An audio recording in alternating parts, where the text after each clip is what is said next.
Hey guys, it's Danielle with Danielle Gets It Done, and this is my pregnancy update for week 38. Gonna love you, honey, on and on and on.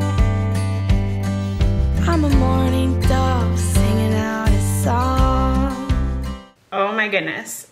So the baby is the size of a winter melon, 19.6 inches, and between like 6 and 9 pounds. I made my doctor guess this week. He thinks it's right around 6 pounds, maybe a little less than that, so we'll see. Some of the symptoms they talk about: lightning crotch, check. That is not fun. Braxton Hicks, yeah, a lot of Braxton Hicks, and I think just a lot of contractions too.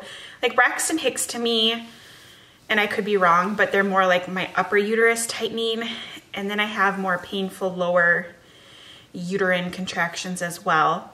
And I realized sometimes I forget like what I've mentioned and what I haven't, especially when you take Instagram into account, but I think I haven't mentioned it on YouTube yet. A lot of my Braxton Hicks it feels like the wind is being knocked out of me. Like I can still breathe and it's not scary, but I can't breathe deeply. And it's just this weird sensation. And those last, I would say 45 seconds.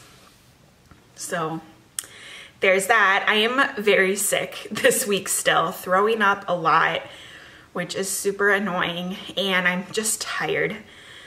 I mean, if I had my way, I would just be in bed all day long. That's really all I want to do. It's hard to get things done, hard to stay motivated, but I am trying my best. I am not that swollen. I actually put my ring back on today. I don't think I'm going to keep it on. So with James, I never took my ring off, and that was a big mistake because I was so swollen and it was too late and it was stuck. So I tried to be smarter with this pregnancy and stopped wearing it, but it's fine. I am not that swollen. However, my face feels really swollen lately. I have not had like a low self-esteem this whole pregnancy about my changing body. I like my bump. I like to be pregnant, but the last few videos I've edited, I'm like, whoa, your face looks a lot bigger. So I think I am like a little swollen and puffy in my face, but my fingers and feet are, you're on wood, sorry to shake you, knock on wood. They're not that bad, so that's nice. I might have had bloody show just a little bit. I think it was a fluke. I don't think I would have ever even noticed. My girlfriend texted me last night because she is pregnant as well, and she's like, full moon. I didn't know it was a full moon. So I was like, checking every single thing, like, is that a symptom? Is that a symptom? Pregnancy in the middle is pretty boring, but the first 2 weeks, the 2-week wait, and the last, I don't know, 3 weeks are just torture. Like, am I pregnant? Is that a symptom? Am I in labor? Is labor approaching? It's kind of torture, but I don't know. Definitely more discharge, and there was a little bit of blood, but I don't think it was like my full bloody show or anything. And I don't even remember having that with James. I don't think that ever happened to me before labor, so we'll see. I had a doctor's appointment this week. Well, I have them every week now. And so kind of a bummer. I talked about this on Instagram stories. Make sure you're following me if you'd like to. But I found out that my Group B strep test came back positive. I was not expecting that at all. My doctor really told me that it's pretty rare to flip-flop, and I was negative with James, so that was kind of a surprise to me. And I feel like I'm taking it really well. I think if it would have happened with my first, I would have been super annoyed, but I feel like I'm more relaxed going into this birth and just know, you know, things don't always go how you think. So if you're not familiar, and I'm not an expert, so I could be saying this wrong, but it doesn't mean I'm sick. It means I carry this bacteria. I'm a carrier. And 1 out of 4 women test positive, so it's not really that rare at all. And I'm not sick, but there is a 1 in 200 chance that if I'm not treated with antibiotics, the baby, when it comes through the birth canal, could be sick. And so it's a really small chance, but the things it could be sick with are really serious and even life-threatening. Like it could be stillborn or meningitis or, you know, it's serious. So you want to take it seriously, or at least I do. So what is recommended is that you get an IV of antibiotics started 4 hours before you deliver. Hopefully, like sometimes maybe you only get 1 dosage, but he wants me to get 2 doses, which is about 4 hours. So I'm already getting a line established when I get there, so that's not a big deal.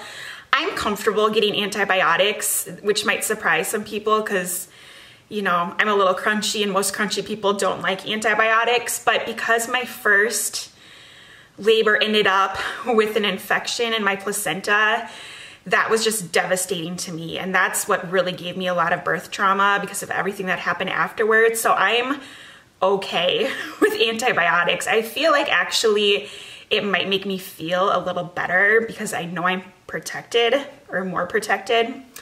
So I'm fine with that. What I was mainly disappointed about is getting to the hospital at the right time and being stressed about that.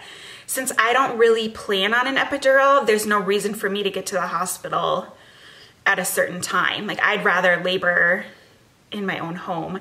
And the hospital is also pretty far away. I don't know if I've mentioned that before, but there are several hospitals really close to me, but this hospital is really VBAC friendly, and my doctor is, like, in my opinion, one of the best in the Twin Cities. So it's about like a 45-minute drive, which isn't bad, but that's without any traffic. So during rush hour, it could take longer. There's a huge snowstorm behind you right now, behind the camera. So I don't know. I just feel like this is adding 1 extra bump in the road. But my plan always was to go to the hospital when the contractions were about 4 minutes apart, 4 to 5 minutes apart, lasting a minute each and pretty intense. And he said that didn't have to change. So, you know, you never know how slow or quick labor will progress, but I think if we stick to that plan, that should still give me enough time to get those antibiotics in. And since I've never had a vaginal birth, I'm kind of considered a first-time mom, so hopefully labor will go a little quicker, especially the dilating phase, but I'm still like a newbie at pushing, and usually that takes a little longer at your first go at. So I think I'll be okay, and I'm glad nothing much had to change. But everything else looked good. Heart rate is still low 150s. As far as like nesting or getting ready, I have buttoned up a lot more stuff at work, which is making me feel way better. I just have a few more things to do. But literally, I don't think I'm gonna go into labor today, but if I did, it wouldn't really be that big of a deal. I've kind of more or less handed things off and people know what to do. And kind of a surprise, I didn't think my husband was gonna get this done, so I kind of gave up on it, but he is gonna take the day off tomorrow and do a ton of painting. So we're gonna do the nursery and James's room and our family room downstairs, which desperately needs it. So that'll feel really good too. The nursery was already a really nice color. I liked it fine, but James had put some stickers on his walls and we didn't take them down in time and they left some damage and we couldn't get it out. So it needs paint, but it's honestly not that big of a deal, but I'm glad we're gonna get that done.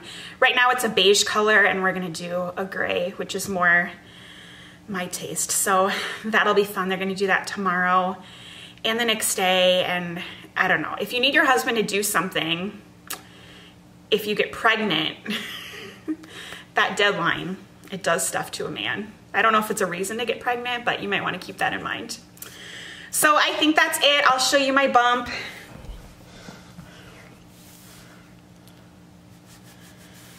I don't know. It's definitely getting out there. It's definitely growing. I didn't have a contraction.